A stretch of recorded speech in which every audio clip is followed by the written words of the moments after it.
मी पुण्यावरून आलो. मी पुण्यामध्ये एका कंपनीमध्ये कामाला होतो आणि सॅलरी जवळजवळ माझी 10 तारखेला होत होती. तर मी 5 तारखेलाच म्हणजे काम सोडून दिलं आणि मग 5 तारखेला काम सोडून दिल्यामुळे त्यांनी मला काही सॅलरी दिलीच नाही. म्हणजे 10 तारखेला सगळ्यांची सॅलरी झाली, पण माझी काही सॅलरी झालीच नाही. आणि मी त्यांना फोन वगैरे केला, तर ते मला बोलले की तुला तुझी सॅलरी वगैरे मिळणार आहे, तू काम नाही केलं बरोबर आणि मग तुला सोडून दिलं न सांगता. मोठ्याने बोलतो ना. न सांगता तू सोडून दिलं म्हणून तुला तुझी सॅलरी वगैरे भेटणार नाही, ते असं मला बोलले.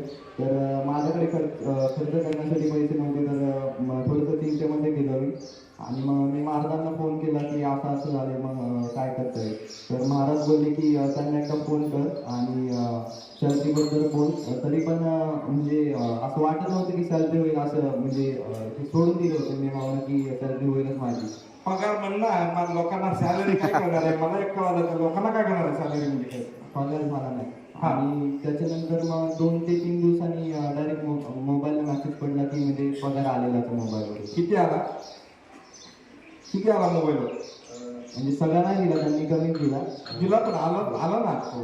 टाळ्याच्या गंधामध्ये